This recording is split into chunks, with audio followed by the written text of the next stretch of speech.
aujourd'hui, je vais vous parler du rôle de la finance dans la lutte contre les changements climatiques. Alors, le programme de la présentation, le voici. D'abord, je vais faire une rapide présentation de France Stratégie et de ses missions. Et ensuite, je vous présenterai en fait comment la finance est devenue un thème dans les négociations climat. Ensuite, on se posera la question, mais en fait, est-ce que la planète a vraiment besoin de la finance? Et puis après, on retournera la question, et pourquoi la finance, finalement, devrait-elle s'intéresser au climat? Et puis, enfin, j'essaierai de vous présenter quelques pistes pour rediriger en fait, l'épargne de long terme vers la transition bas carbone. C'est ce que j'appelle construire une intermédiation financière de cette transition. Alors, France Stratégie, pour ceux qui ne connaissent pas, qu'est-ce que c'est? Alors, c'est un organisme d'expertise qui réfléchit aux grands défis qui vont marquer au cours des prochaines années la France. Les missions de France Stratégie sont structurées autour de 4 métiers: évaluer, anticiper, débattre, proposer. Et par exemple, un gros dossier qui nous occupe en ce moment, c'est le projet 1727. Je vous invite à retrouver en fait les productions de ce projet sur le site de France Stratégie, stratégie.gouv. Donc 1727, c'est un projet qui vise à éclairer la campagne présidentielle sur les grands enjeux qui vont marquer les 10 prochaines années, à la fois en matière d'éducation, en matière de transition écologique, en matière de financement de l'économie, en matière de droit du travail. Voilà. Et la méthode qui est employée, c'est vraiment de créer du dialogue avec la société civile, avec les partenaires sociaux, et de déboucher donc sur des propositions, des recommandations de politique publique. Donc je vous invite vraiment à regarder ce qui s'est fait dans ce dossier 1727 sur le site de France Stratégie. Et en ce qui concerne la finance et la finance climat, juste avant la COP21, en fait, France Stratégie a animé un blog pour accueillir les différentes sensibilités sur le sujet de la finance climat. Et on a collecté une trentaine de contributions d'auteurs un peu aux 4 coins du monde, qui représentent, je pense, vraiment toutes les sensibilités sur le sujet. Donc là aussi, je vous invite à vous rendre sur ce blog. À chaque fois, ce sont des contributions très courtes, sous forme un peu de tribune.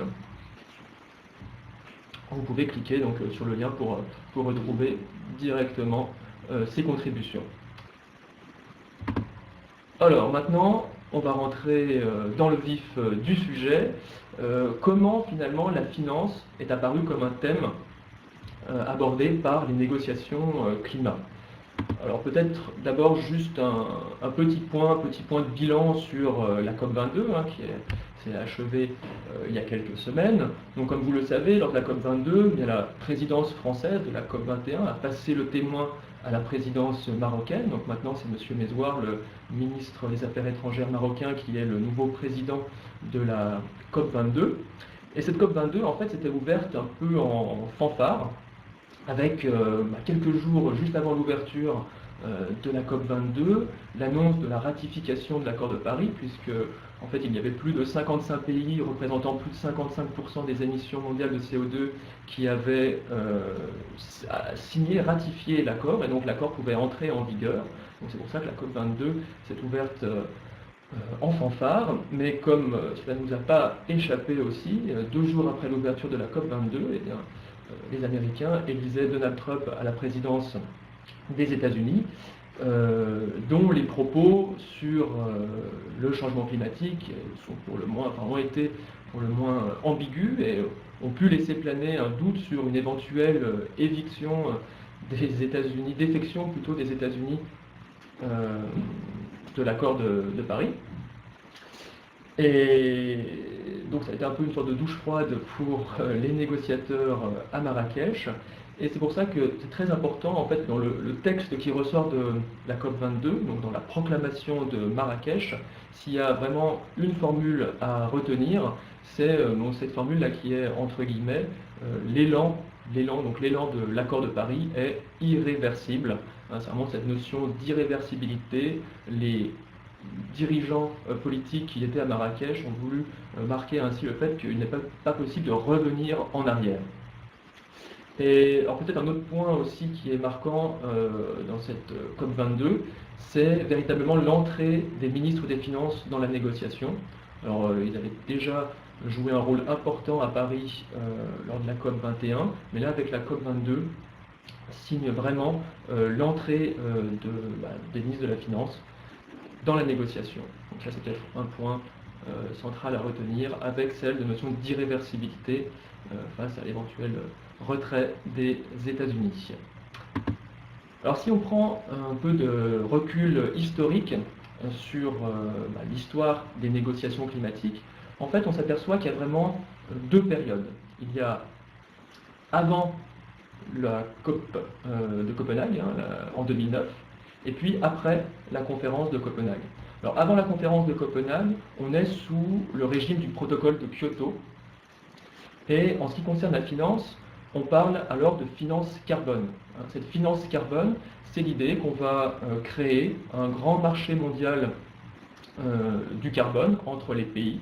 Donc pour ce faire, en théorie c'est assez simple, on fixe un plafond d'émissions, ce qu'on appelle aussi un budget carbone, et ce budget carbone va être réparti entre les pays, et les pays qui feraient mieux, feraient plus de réduction d'émissions que la part qu'il aurait impartie, pourraient vendre des quotas carbone à des pays qui, eux, auraient fait moins bien que leur quota carbone.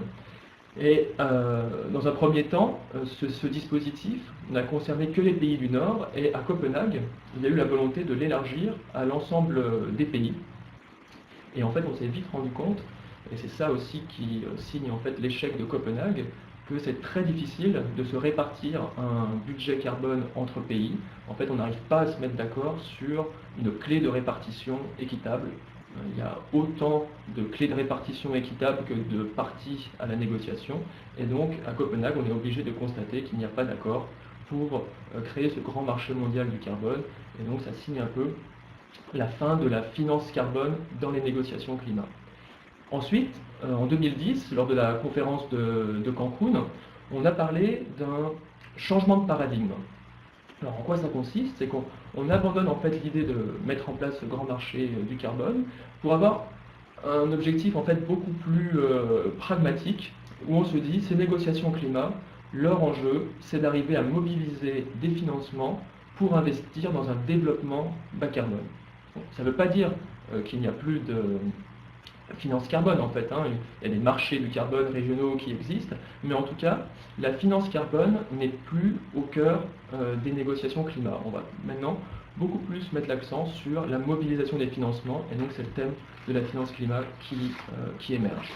Et bien donc ce mouvement, ce changement de paradigme, il est confirmé lors de l'accord de Paris, c'est le parachèvement finalement de ce changement de paradigme, avec aussi une jonction très forte avec l'agenda des objectifs du développement durable qui venait d'être adopté en fait en septembre 2015 à New York par l'ensemble des Nations Unies. Et c'est aussi pour la première fois finalement la volonté de mobiliser la société civile dans ces négociations climat. C'est ce qu'on a appelé l'agenda de l'action. Donc société civile, c'est à la fois les ONG, les collectivités, les entreprises, et aussi, donc parmi ces entreprises, le secteur financier. La finance fait vraiment, en tant qu'acteur privé, fait vraiment son entrée dans les négociations lors de la COP21. Et alors, quand on prend un peu de recul là, sur donc cette émergence progressive de la finance climat, moi j'interprète la finance climat comme une sorte d'innovation diplomatique assez pragmatique, qui constate juste qu'il est très difficile de se mettre d'accord sur la mise en place d'un marché du carbone. Voilà un peu pour l'émergence de la finance climat. Alors je vois que donc de nouveaux participants viennent de nous rejoindre. Alors je vais juste rappeler que n'hésitez pas à poser vos questions tout au long de l'exposé, et on va faire deux pauses de 5 à 10 minutes au cours de l'exposé pour répondre à ces questions. Voilà. Alors, je continue. quels sont finalement, qu'est-ce qu'il y a de neuf dans l'accord de Paris sur la finance? Alors je vais insister sur deux points essentiellement. Tout d'abord, l'article 2 de l'accord. Là, c'est très important symboliquement qu'il soit très haut, que ce point apparaisse très haut dans l'accord. L'article 2, à son troisième paragraphe, qu'est-ce qu'il dit? Il dit qu'il faut rendre compatibles les flux financiers avec les objectifs climatiques, hein, donc avec la transition bas carbone. Donc ça, c'est potentiellement très puissant, parce que qu'est-ce que ça veut dire? Ça veut dire que les flux financiers ne peuvent plus aller vers des projets qui iraient à l'encontre de l'objectif des 2 degrés, hein, l'objectif de l'accord de Paris. Donc c'est vraiment une réorientation des flux financiers, si on prend au pied de la lettre cet article 2 qui est inclus dans l'accord de Paris. Ensuite, dans les décisions qui accompagnent l'accord, il y a plusieurs paragraphes qui sont importants pour la finance climat. Tout d'abord le paragraphe 54 qui réaffirme en fait un engagement qui vient de Cancun, des pays du Nord, à transférer au moins 100 milliards de dollars par an vers les pays du Sud. Donc il reste en fait quelques discussions autour des méthodologies pour comptabiliser ces flux financiers du Nord vers le Sud, mais il y a cet engagement des pays du Nord qui est très important pour disons, la crédibilité de l'engagement du Nord dans la lutte contre le changement climatique. Et c'est en fait un gros enjeu d'équité pour le Sud qu'il y a bien ces transferts Nord-Sud qui sont à réaliser d'ici 2020. Ensuite, peut-être un paragraphe plus novateur, qui est le paragraphe 108, qui reconnaît la valeur sociale, économique et environnementale des réductions d'émissions de CO2. Alors qu'est-ce que ça veut dire? Ça veut tout simplement dire que c'est reconnaître que faire la transition bas carbone, créer de la valeur, va nous rendre collectivement plus riches. Et alors ce qui ne veut pas dire que ça sera facile, hein, parce que dans une transition, il y a toujours des gagnants et des perdants, mais globalement, en fait, eh bien, les opportunités vont l'emporter sur les coûts, et cet aspect-là, en fait, est vraiment clé pour emporter la conviction, notamment dans les pays du Sud, que la transition bas carbone ne va pas à l'encontre des objectifs légitimes de développement qu'ils pourraient avoir par ailleurs. Alors, ce qu'il faut bien comprendre sur cet aspect, sur cette dimension finance de l'accord de Paris, c'est que dans le cadre onusien de ces négociations climat, finalement, l'ONU n'a pas de mandat sur la finance. Quand on veut traiter de finance, il faut aller toquer à la porte de d'autres enceintes de la gouvernance économique et financière mondiale, comme le G20, comme le FMI, comme les instances de régulation, comme le FSB. Et donc, cet accord de Paris, moi je l'interprète un peu comme un ensemble de briques politiques qui lance un appel à la communauté financière à se saisir du sujet du climat. Et ça, c'est assez nouveau, hein. C'est vraiment cette interpellation de la communauté du climat vers le système financier, parce qu'on voit bien qu'on va avoir besoin du système financier pour réorienter nos investissements. Alors, c'est ça qui m'amène maintenant à examiner cette question. La planète, finalement, enfin le climat, est-ce qu'il a besoin de la finance? Alors là, les économistes ne sont pas forcément d'accord, puisque en théorie, on peut dire que non, puisque en théorie, la finance est neutre. La finance réagit à un ensemble de prix relatifs. Si on a un prix du carbone adéquat qui pénalise des investissements intensifs en carbone, comme des centrales à charbon par exemple, eh bien ça va favoriser relativement le financement de projets d'énergie renouvelable. Donc en théorie, non, on n'a pas besoin de la finance, on a juste besoin d'un bon prix du carbone. Mais quand on regarde aujourd'hui le panorama en fait, des instruments de tarification du carbone qui existent dans le monde, là vous avez une carte qui est produite par le think tank I4CE, où vous avez l'ensemble des juridictions dans le monde qui ont mis en place un prix du carbone. On s'aperçoit que seulement 13% des émissions mondiales aujourd'hui de CO2 sont couvertes par un prix. En France, c'est 60% des émissions qui sont couvertes, à la fois par la taxe carbone, mais aussi par le marché de quotas européens. Alors, la coalition mondiale pour le prix du carbone a l'ambition de multiplier par 2 cette couverture d'ici à 2020 et puis par 4 d'ici 2030. Mais force est de constater tout de même qu'aujourd'hui, ces prix du carbone existent, ils sont très hétérogènes, mais aujourd'hui ils sont globalement trop faibles pour déclencher massivement la transition. D'autre part, il y a multiples problèmes de coordination internationale pour harmoniser ces prix. Et puis, il y a un lobbying très fort de ceux qui sont les perdants de la transition, et notamment l'industrie fossile, pour éviter que le prix ne soit trop élevé. Donc, en théorie, on n'a pas besoin de finances, on a juste besoin d'un prix du carbone, mais en théorie, eh bien oui, il y a aussi, en théorie, on peut aussi justifier le recours à des instruments financiers. Alors là, ce schéma, c'est le seul schéma un peu abstrait que je vais vous présenter à mes profils de cash flow. Alors, le cash flow, donc j'en étais aux indicateurs de performance financière de mes deux projets, le projet éolien et le projet à charbon. Il se peut que sur le papier, la valeur ajoutée du projet éolien soit supérieure à la valeur ajoutée nette du projet charbon, et pour autant, le projet éolien n'arrivera pas à boucler son plan de financement. Pourquoi? Parce que vous voyez, pendant la phase de construction du projet, pendant la phase où les cash flows sont négatifs, eh bien en fait le risque d'investissement, le risque que finalement les coûts dérapent, c'est, donc vous les voyez sur la courbe en pointillé, qui va encore plus creuser la vague ici, et il se peut que tout d'un coup, on traverse une ligne qui va être considérée par le financeur, par le banquier, par exemple, comme une sorte de ligne de faillite, une ligne de danger qu'il ne faut pas franchir, et qui va juste arrêter le projet. Donc si la perception du risque du projet fait franchir au projet cette ligne de faillite, eh bien il se peut qu'il n'y ait tout simplement pas de projet. Et donc, à ce moment-là, eh bien, le prix du carbone, qui lui a un effet une fois que le projet est opérationnel, une fois que les cash flows sont positifs, c'est à ce moment-là que le prix du carbone a un effet qui pénalise la centrale à charbon et qui favorise l'éolien. Et bien en fait cet effet ne peut même pas se manifester parce que le projet a été tué dans l'œuf au moment du bouclage financier. Et donc c'est pour ça qu'on a besoin finalement, même en théorie, d'instruments financiers pour repousser cette ligne de danger, là, cette ligne de risque de faillite. Et donc les instruments financiers dont on a besoin, ce sont des instruments qui réduisent le risque d'investissement et qui repoussent cette ligne de danger. Voilà pour la théorie. Maintenant, en pratique, la transition bas carbone et financer cette transition, qu'est-ce que ça veut dire? Respecter les engagements de Paris, ça implique une redirection massive des investissements, à la fois publics et privés. Et ça veut dire investir dans plus de vert et moins de marron. Dans le diagramme que vous avez ici, c'est exactement ce qui est raconté.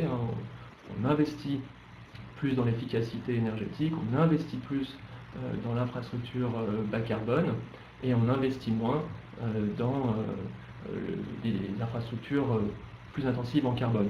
Et quand on compare en fait la taille de ces deux bâtons, on voit que dans un scénario qui correspond aux 2 degrés, évidemment les besoins d'investissement sont légèrement supérieurs aux besoins d'investissement dans un scénario business as usual, au fil de l'eau.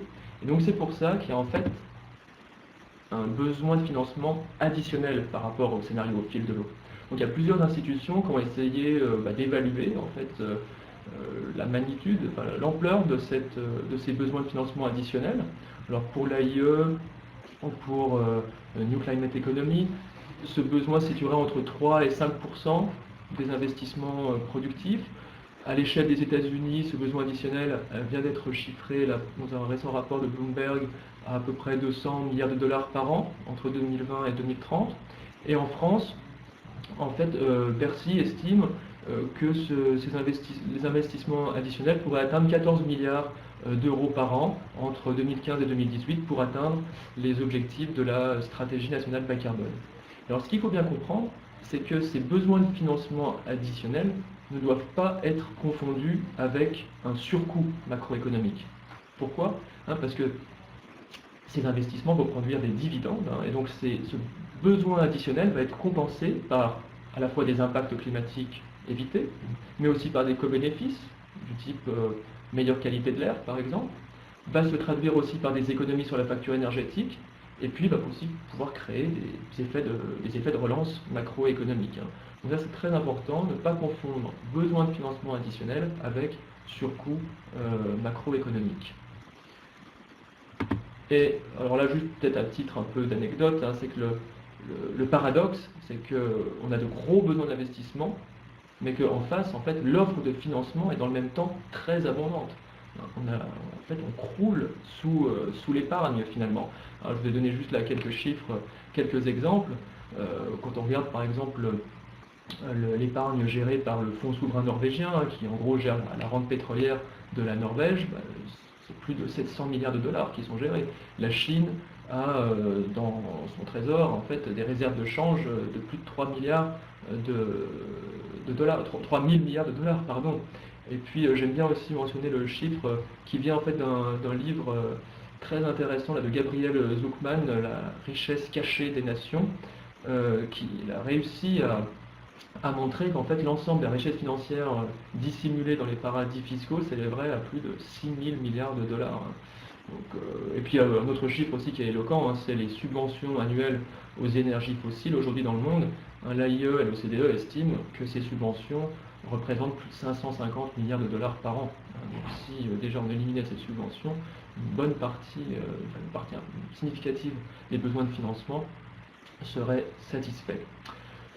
Donc voilà, on a cette offre qui est abondante, et donc tout le défi maintenant c'est de créer des instruments financiers qui vont être capables de rediriger cette offre vers les besoins de financement. Alors peut-être qu'on peut faire une première pause pour répondre à des questions. Alors, j'ai une question que je vais lire. Concrètement, que veut dire alignement une question de Laurence, pardon. Concrètement, que veut dire alignement des flux financiers avec les objectifs, avec les objectifs climatiques? Concrètement, ça veut dire qu'il faut faire en sorte que la finance n'aille plus s'investir dans des projets climaticides. C'est-à-dire qu'il faut se donner une sorte de roadmap un peu sur les investissements qu'on doit conduire d'ici la fin du siècle pour être neutre en carbone. Et tous les investissements qui nous font dévier de cette trajectoire vers la neutralité carbone, n'ont pas leur place finalement dans la transition. Et alors bien sûr l'objectif il n'est pas contraignant, mais ça envoie quand même un signal fort à d'autres enceintes de régulation de la finance qui, si le risque ultime c'est le risque climatique, il faut faire en sorte que les règles du jeu orientent les flux financiers vers ces investissements de la transition bas carbone. Alors, une autre question de Margot. Comment inciter la communauté financière à diriger les financements vers des investissements bas carbone? Que pensez-vous de l'idée de Green Supporting Factor de la Fédération bancaire française? Et bien écoutez, ça, je la retiens parce qu'en fait, je vais en parler juste après. Donc, merci d'avoir posé la question. Maintenant, une question de Philippe. Que pensez-vous de l'impact que peut avoir la mise en œuvre du règlement européen pour un marché unique? Alors, là, c'est une sacrée colle. J'avoue que je n'avais jamais pris la question sous cet angle-là. Joker pour cette question. Alors, est-ce qu'il y a d'autres questions? Alors, je vous propose qu'on continue et puis on se laissera un temps un peu plus conséquent à la fin de la présentation. Là, on aura 10-15 minutes, je pense. Voilà. Alors, donc, pourquoi finalement, donc là je renverse la question, on a répondu à la question, est-ce que le climat a besoin de la finance? On a répondu que oui, parce qu'il y avait des besoins de financement assez massifs. Et maintenant, dans l'autre sens, pourquoi la finance, elle devrait s'intéresser au climat? Parce qu'a priori, elle est plutôt indifférente à ces sujets, plutôt agnostique. Eh bien, en fait, il faut saluer le travail très efficace. Alors, certains reconnaissent peut-être à gauche, donc là, l'image de McCartney, qui est le gouverneur de la Banque d'Angleterre, et c'est vraiment lui qui a popularisé le thème du changement climatique dans les milieux financiers. Lui, il s'est dit, pour mobiliser la finance sur le sujet, en fait, il faut parler de risque. Et il a trouvé cette formule très poétique de tragédie de l'horizon. La tragédie de l'horizon, c'est quoi? En fait, c'est le décalage entre finalement la matérialisation du risque climatique. Donc il y a certains risques climatiques qui sont déjà matériels, dans le sens où ils existent déjà, il y a déjà des catastrophes qui s'amplifient, il y a la désertification, mais on voit bien que ces risques climatiques, ils vont s'amplifier avec le temps, Et c'est surtout à partir de 2050 qu'ils peuvent devenir vraiment massifs.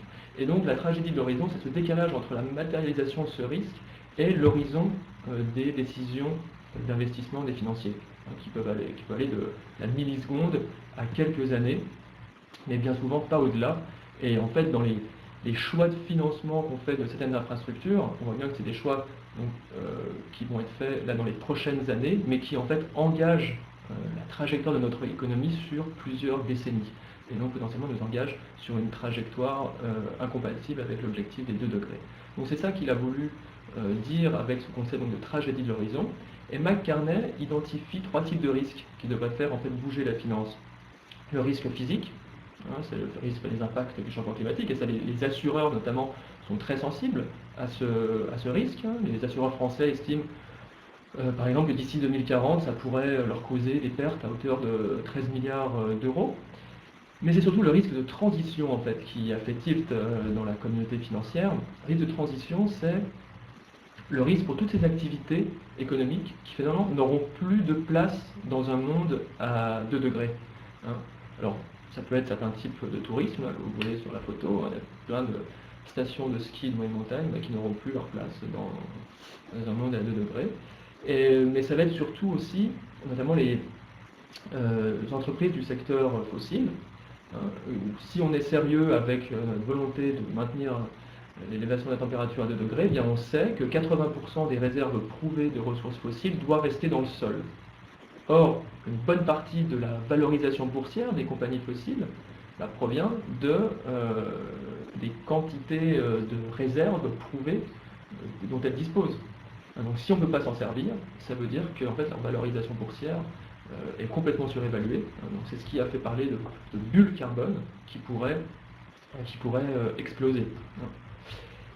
Et troisième, et c'est aussi le thème des stranded assets, hein, des actifs échoués, pour ceux qui sont familiers avec le sujet. Et troisième risque, c'est le risque légal, hein, le risque des entreprises pourraient être poursuivies hein, par des ONG pour n'avoir pas assez agi en faveur du climat, avec l'idée qu'aujourd'hui, plus personne ne peut dire qu'il ne sait pas, les risques sont avérés. Voilà pour ces 3 risques qui, finalement, ont fait bouger la finance sur le sujet du climat. Donc c'est pour ça que, finalement, la communauté financière est passée de l'indifférence pour le climat à un intérêt grandissant. On voit, en fait, se développer de nombreux groupes de travail, hein, que ce soit au sein de la Financial Stability Board, qui est la plus haute instance de la régulation financière mondiale, que ce soit au sein du G20, que ce soit la Commission européenne aussi, qui veut créer un groupe d'experts sur la finance verte à partir de la rentrée. Et puis peut-être aussi le mouvement qui prend de l'ampleur, le grand mouvement de désinvestissement du charbon, hein, qui reconnaît justement le fait que le charbon est peut-être déjà un actif échoué. Donc voilà, là il y a un gros enjeu sur la finance de faire un peu la transparence sur les risques climatiques, risques qui peuvent peut-être être systémiques, c'est pour ça que ça intéresse le réglementateur, la réglementation financière. Et maintenant, au-delà de la transparence sur ces risques, finalement, quels instruments, de quoi dispose-t-on pour rediriger l'épargne mondiale et l'épargne de long terme vers la transition bas carbone? Alors, je suis allé un peu trop vite. Voilà, c'est ce que j'appelle donner un sens à l'épargne de long terme. Alors, sens, c'est polysémique. Hein. Le sens, c'est à la fois la signification et puis la direction. Et je crois qu'aujourd'hui, les investisseurs, et finalement la préférence pour la liquidité qu'ils expriment aujourd'hui, c'est peut-être en partie à cause d'une perte ou d'un besoin de sens et de direction. Et ils peuvent être frappés par le syndrome de l'âne de Buridan. Alors, je ne sais pas si vous connaissez l'histoire de l'âne de Buridan, mais c'est un âne qui a hésité trop longtemps entre commencer à boire son seau d'eau ou manger son seau d'avoine, et il finit par mourir de faim et de soif parce qu'il a attendu trop longtemps, il n'a pas choisi entre les deux. Et donc, tout l'enjeu en fait, de la construction d'une intermédiation financière pour rediriger les investissements vers la transition bas carbone, c'est vraiment ça, d'éviter aux investisseurs la même fin tragique que l'âne, hein, leur donner une direction, savoir où investir. Et donc le défi, c'est de bâtir une intermédiation financière qui peut lever massivement des fonds, qui peut solvabiliser les projets bas carbone et qui va garantir aux investisseurs un rendement satisfaisant. Alors pour cela, on peut activer le levier réglementaire. Et en la matière, la France a fait figure un peu montré la voie, fait figure de pionnier, avec l'article 173 de la loi de transition énergétique, pardon, j'ai mis écologique, mais c'est la loi de transition énergétique pour la croissance verte, qui oblige en fait les investisseurs à faire la transparence sur les risques climat inclus dans leurs investissements. Et puis il y a l'idée, donc la question qui a été posée tout à l'heure, sur le Green Supporting Factor, qui a été présenté par la Fédération bancaire française, où là l'idée c'est de moduler en fait les règles prudentielles en fonction de l'intensité carbone des investissements. Donc c'est relâcher un peu les contraintes en fonds propres pour des investisseurs qui iraient franchement vers les investissements de la transition. Et je pense qu'au-delà de ces leviers réglementaires, c'est vraiment important d'élaborer des instruments de fléchage et de mobilisation des financements vers tous ces projets bas carbone qui ont une valeur ajoutée nette, mais sociale et économique, en fait, positive. Il faut bien voir qu'en général, ces projets sont des projets dont le rendement social est supérieur au rendement privé. Et c'est parce qu'en fait, ils produisent des biens publics. Ces biens publics, c'est un climat respirable, c'est de l'air respirable, c'est un climat vivable, c'est une meilleure sécurité énergétique.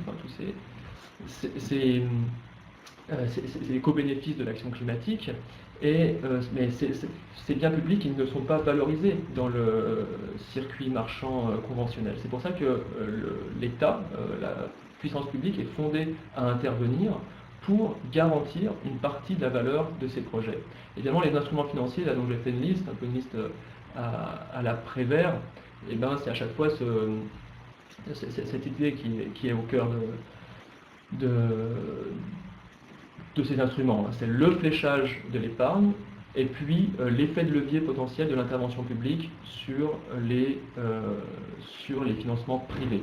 Donc peut-être quelques exemples, les obligations climat. On sait que pour l'instant, c'est un segment encore marginal de la finance, mais c'est un segment qui a une croissance à 2 chiffres chaque année. En 2015, on a atteint plus de 50 milliards d'euros d'obligations vertes. Ça peut être des dispositifs de type informationnel, comme des labels transition énergétique, qui vont aider les investisseurs à aller se diriger vers des investissements de la transition énergétique. Ça peut être des prêts concessionnels, donc des prêts avec des taux bonifiés, et la bonification du taux va venir justement d'une intervention publique. Ça peut être, il y a le FMI par exemple, avait proposé une solution assez radicale qui n'a pas rencontré beaucoup de succès, mais d'utiliser finalement les droits de tirage spéciaux du FMI pour capitaliser un fonds vert qui financerait la transition énergétique. Il y a la proposition aussi que défendent Michel Aguileta, Jean-Charles Hourcade, qui est de profiter des politiques monétaires non conventionnelles actuelles pour les flécher vers les investissements de la transition énergétique. Si la Banque Centrale Européenne veut acheter aujourd'hui massivement des actifs privés, autant qu'elle achète des actifs qui favorisent la transition bas carbone et qui soient alignés avec les objectifs climatiques de l'Europe. Voilà, donc il y a toute une panoplie d'instruments aujourd'hui qui existent et à chaque fois le principe c'est de flécher l'épargne vers les projets dont on a besoin collectivement et c'est d'essayer autant que faire se peut de maximiser l'effet de levier des fonds publics sur les fonds privés, parce que la transition se fera essentiellement avec les fonds privés. Alors pour conclure, juste ce qu'il faut retenir de la présentation, je crois qu'il y a 5-6 messages clés. La finance aujourd'hui, elle est clairement au cœur des négociations climat, mais il faut bien comprendre que les enjeux de cette finance, climat, c'est plutôt des enjeux de climatisation de la finance. Ça dépasse largement le mandat de la Convention cadre des Nations Unies sur les changements climatiques. Ça doit concerner d'autres enceintes de la gouvernance économique et financière mondiale. C'est pour ça que je dis que la CNUC lance un appel à climatiser la finance. Et la transition, ça signifie quoi? Ça signifie qu'il faut rediriger des milliers de milliards d'euros, enfin de dollars ou d'euros, vers plus de vert et moins de marron. En gros, c'est ça. Qu'il y a un besoin additionnel de financement, mais que ce besoin ne va pas être confondu avec un surcoût macroéconomique. Et que c'est ça qui a vraiment mobilisé, enfin qui a fait tilt dans la communauté financière, c'est que le risque climat peut en fait affecter les performances du secteur financier, hein, ce que Mark Carney a théorisé avec le concept de tragédie de l'horizon. Enfin, la transparence sur ces risques donc, est très importante pour que les investisseurs puissent faire leur choix, mais elle est sans doute non suffisante pour redonner un sens, hein, donc une direction à l'épargne de long terme. Et c'est pour ça qu'on a besoin d'une intervention publique pour apporter une garantie que ces projets créent bien de la valeur et donner donc des indications sur la direction des investissements. Alors voilà pour tout ce que je voulais vous dire dans cet exposé. Alors maintenant, alors une question. Ah pardon. Hop, voilà. Là, encore des questions. Alors, je vais prendre les questions qu'on a collectées. Comme ça, on les a déjà prises. Alors, les fonds internationaux à dimension environnement ont-ils un rôle majeur dans le changement climatique? Alors, oui. Alors, je ne sais pas exactement à quoi il est fait référence, mais clairement, il y a aujourd'hui de nombreux fonds d'investissement, des fonds d'investissement responsables, qui sont à la recherche justement de produits d'investissement financier de type environnement. C'est pour ça aussi le succès des obligations vertes vient aussi de ça, l'appétit en fait de certains gestionnaires d'épargne pour ce type de... Il y a une demande aujourd'hui d'une épargne un peu éthique pour ce type de financement de projet.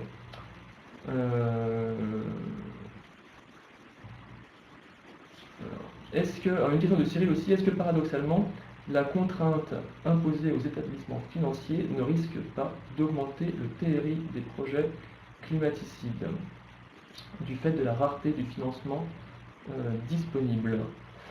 Non, moi je ne vois pas le mécanisme en jeu, parce qu'au contraire, si on impose des contraintes réglementaires supérieures pour les projets climaticides, il faudra mettre en contrepartie du financement de ces projets, il faudra mobiliser plus de fonds propres, et donc il y aura un désintérêt, il y aura une désincitation à financer ces projets-là. Donc c'est vraiment tout l'enjeu justement du Green Supporting Factor, hein, c'est de relâcher un peu la contrainte sur le financement de projets bas carbone, et puis de l'augmenter côté projet climaticide. Alors on a encore le temps pour prendre quelques questions. Une question de Catherine. Si on n'arrive pas à contrôler les paradis fiscaux, comment peut-on obliger à un respect des règles pour le climat? Alors ça c'est une excellente question. Et je crois que ça c'est vraiment au cœur en fait, des enjeux des relations internationales. On sait depuis le traité de Westphalie qu'on ne peut pas contraindre des États souverains. Et c'est vraiment cette reconnaissance-là qui a été la clé du succès de l'accord de Paris. C'est qu'on ne peut pas contraindre des États, et donc les États ne font que ce qu'ils ont envie de faire. Maintenant, on peut envoyer des signaux aux États, notamment le 2 degrés, c'est une force symboliquement très fort, qui est cet objectif des 2 degrés qui a été réaffirmé dans l'accord de Paris, et on sait que cet objectif des 2 degrés demande une très forte coopération des États, et quand on fait la somme en fait des contributions nationales qui ont été mises sur la table par les États à Paris, quand on fait la somme, on voit bien qu'on n'est pas vers 2 degrés, on est plutôt vers 3 degrés. Mais en tout cas, ça nous donne une référence, et c'est sur la base de l'écart entre les contributions des pays et ce qu'il faudrait faire pour atteindre les 2 degrés qu'on va progressivement négocier dans les prochains rounds de négociation. Et donc sur les paradis fiscaux, c'est un peu la même chose, il y a un enjeu de coopération internationale. Alors je crois qu'on a été quand même assez efficace, quand on le veut, quand même, sur la réglementation des paradis fiscaux. Maintenant, il faut prendre à bras le corps ce sujet climatique de la même façon, mais sachant que on ne peut pas contraindre en temps de paix des pays à faire ce qu'ils n'ont pas envie de faire. Alors, une deuxième question de Clara, comment s'assurer que les fonds ne sont pas investis dans un simple greenwashing de projets climaticides? Alors ça, c'est un vrai sujet de préoccupation, notamment sur les green bonds. En fait, hein, aujourd'hui, bon, les critères pour obtenir le label Green Bond suivent des grands principes, hein, et il y a des agences de certification qui vont vérifier que l'argent a bien été utilisé pour des projets qui correspondent à des critères verts.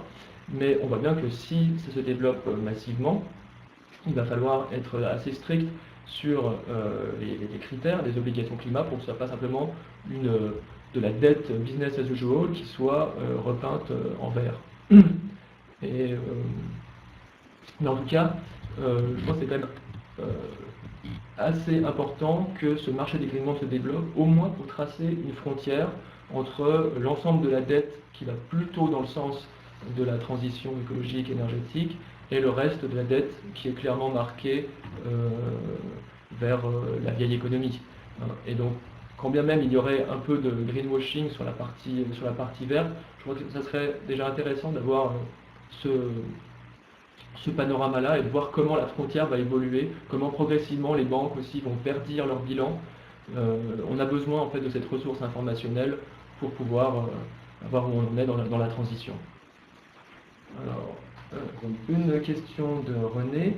Serions-nous en train de nous expliquer que le système économique néolibéral n'est pas capable de régler la question du dérèglement climatique? Alors, ça c'est une vaste question. En effet, je pense que, je ne sais pas si c'est le problème de l'économie néolibérale, je crois que c'est un vrai problème de régulation.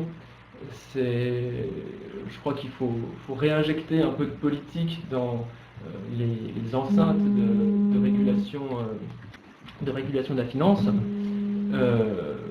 mais finalement sans forcément changer radicalement le système. Si déjà on se mettait d'accord sur des bonnes règles qui orienteraient les investissements aux bons endroits, et là encore, ce n'est pas simplement du dirigisme, hein, c'est vraiment faire la transparence sur les risques.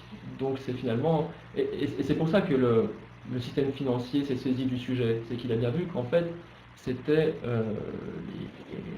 les rendements du secteur qui pouvaient être affectés par les risques climat. Donc finalement c'est vraiment le phénomène physique qui va contraindre la finance à se réformer. Et c'est ce que j'appelle aussi ce mouvement de climatisation de la finance. Hein, on voit bien que la finance climat, ça ne doit pas simplement rester un petit segment de la finance en général. C'est, à mon avis, une sorte de tête de pont d'une réforme plus profonde de la finance, hein, qui doit retrouver en fait les fondements de sa fonction sociale, qui est de financer les projets dont on a collectivement besoin. Alors, j'ai des questions aussi pour savoir si mon PowerPoint sera à disposition. Oui, il sera à disposition sur le site de France Stratégie. Vous pourrez très facilement le télécharger, évidemment. Alors, peut-être une dernière question. Je vais remonter dans le chat. On a encore le temps pour une dernière question. Une question d'Aurélie. Identifiez-vous une accélération du désinvestissement dans les énergies carbonées? Exemple, le fonds souverain norvégien Duke Energy. Ouais. Alors, en effet, hein, au départ, il faut savoir que ce mouvement de désinvestissement, c'était, on va dire, quelques charities, quelques fonds donc de fondations américaines, quelques fonds aussi d'universités américaines. Et puis, tout d'un coup, il y a eu notamment la fondation Rockefeller, qui a fait toute sa fortune sur le pétrole et qui déclare on va désinvestir massivement des énergies fossiles. Le fonds norvégien, 700 milliards, ça représente comme quelque chose de massif. Donc oui, on observe en accélération. Un acteur majeur aussi qui a joué dans cette accélération, c'est un investisseur mainstream comme AXA, qui a fait une annonce quelques mois avant la COP21, qu'ils allaient se désinvestir du charbon. Et quand on discute avec les gens d'AXA, ils voient que en fait, le charbon pour eux était déjà une sorte d'actif échoué, parce qu'ils ont eu beaucoup de mal finalement à se dessaisir de ces actifs. Donc oui, je pense que là, il y a, qu'avec les faillites de grands compagnies charbonnières, je crois que oui, il y a un phénomène d'accélération. Mais je pense en revanche qu'il ne faut pas attendre de ce mouvement qui fasse l'intégralité du travail. Se désinvestir, c'est bien, mais il faut surtout réinvestir dans les infrastructures bas carbone dont on a besoin. Alors, il y avait aussi une question un peu plus haut. Hop. De Catherine. En résumé, la finance sauvera le climat si ça lui rapporte plus que de ne pas le faire, c'est ça. Eh bien, c'est vrai que pour parler aux financiers, donc je l'ai dit, Marc Carney a dit qu'il faut parler de risque, donc il faut parler ce qui affecte leur rendement, ce qui affecte leur capacité à gagner de l'argent. Donc c'est finalement les intérêts bien compris du secteur financier qui peut non pas sauver le climat, mais qui peut réorienter les investissements. Ensuite, ces intérêts bien compris, c'est aussi après aux politiques de fixer des règles du jeu pour orienter les intérêts bien compris vers les investissements dont on a besoin collectivement. Mais oui, évidemment, après, tant qu'on ne change pas le modèle intégralement, c'est bien les intérêts des financiers qui va changer l'allocation de leurs investissements.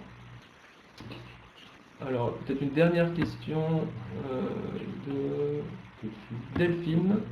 Alors, les objectifs fixés par la loi... Ah, j'ai perdu la question, ça a bougé. Mince. Bon.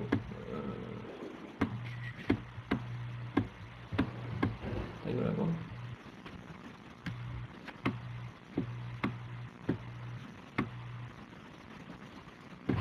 Alors, les objectifs fixés par la loi de transition énergétique étaient ambitieux. Ne risque-t-on pas d'avoir une recrudescence des énergies fossiles si on réduit massivement le nucléaire sans savoir stocker en masse des ENR? Alors c'est vrai que dans le contexte français, où dans le mix électrique, le nucléaire a beaucoup de poids, on a déjà une électricité assez décarbonée, quasiment décarbonée. Et donc, c'est vrai que dans un premier temps, tant qu'on n'a pas les énergies, tant qu'on n'a pas les capacités de stockage, baisser le nucléaire, ça veut dire augmenter, pour répondre à nos besoins de pointe, augmenter la production à flamme et donc augmenter les émissions de CO2.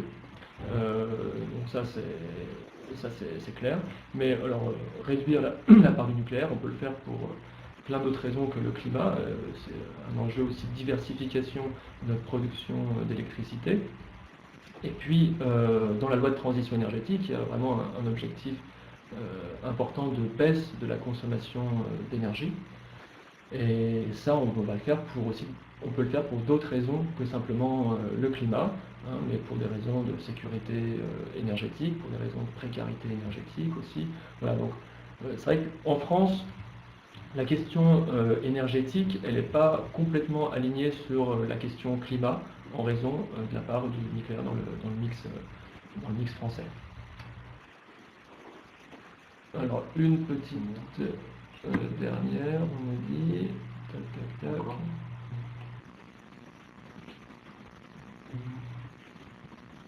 Hop. Ah, je l'ai perdu. La question de Mathieu. Quel levier pour diminuer le risque financier qui pèse sur les projets verts en cours de développement technologique et donc à la finalité incertaine? Voilà, donc tout dépend. Là c'est une très très bonne question sur finalement le financement de l'innovation. Donc il y a pour certaines technologies où finalement on en est à la phase de déploiement, où on n'a pas encore de recul sur les retours sur investissement parce qu'il n'y a pas encore eu massivement. Et donc là, des garanties publiques sur des prêts peuvent suffire pour déclencher les investissements. Après, pour ce qui est sur des projets beaucoup plus dans une phase plus émergente, là il faut des dispositifs de type subvention pour favoriser la recherche et pour accompagner le déploiement de ces innovations technologiques. Là, voilà, et puis il faut aussi encourager le développement du capital risque en France.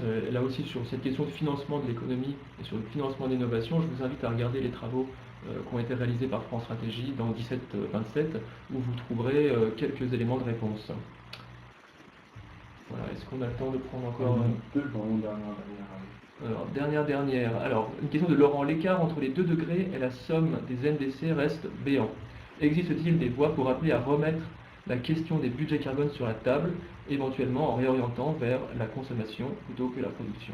Quelle part la France est prête à prendre du budget global de façon unilatérale?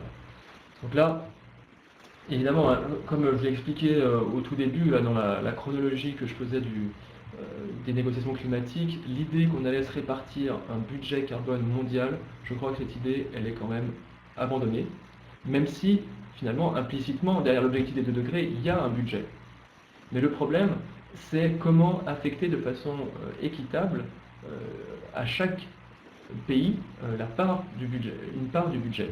Et donc le choix qui a été fait à Paris, hein, c'est d'inverser le problème en disant on part des INDC, hein, ce que les pays sont prêts à faire par eux-mêmes et qui correspond à leurs objectifs de développement. Et on regarde, on fait la somme, et a priori c'est vrai qu'il n'y avait aucune raison que la somme des engagements des pays soit compatible avec le budget carbone des 2 degrés. Et maintenant, ça nous donne quand même un point de référence avec l'écart entre les deux. Et on va aller chercher progressivement des solutions qui permettent d'aller plus loin que les INDC, hein, parce que dans l'accord de Paris, il y a vraiment l'idée de l'effet de cliquet. On ne peut pas revenir en arrière sur notre INDC, on ne peut que réviser à la hausse. Hein, et tous les 5 ans, les pays vont être encouragés à actualiser leurs INDC, leurs NDC, et à les actualiser à la hausse. Et donc le pari qui est fait, c'est que progressivement, on va se rapprocher collectivement du budget carbone qui correspond aux 2 degrés. Et bon, après, là, voilà, c'est un pari, hein, mais à mon avis, c'est un pari réaliste qui prend vraiment en considération les contraintes des relations internationales. Hein. Kyoto était assorti, en fait, le régime de Kyoto était assorti de nombreuses sanctions en cas de non-respect des engagements. Bon, le Canada est sorti, d'autres pays n'ont pas réalisé leurs engagements. On n'est pas allé faire la guerre au Canada pour qu'il applique le protocole de Kyoto. Donc je pense que la démarche qui a été adoptée à Paris est une démarche pragmatique qui correspond bien en fait aux contraintes des relations internationales. Voilà, écoutez, je vous remercie d'avoir été nombreux à participer à ce séminaire en ligne. Et puis, je vous invite à retrouver toute l'actualité de France Stratégie sur le site stratégie.gouv.fr. Voilà, je vous remercie. Bon après-midi.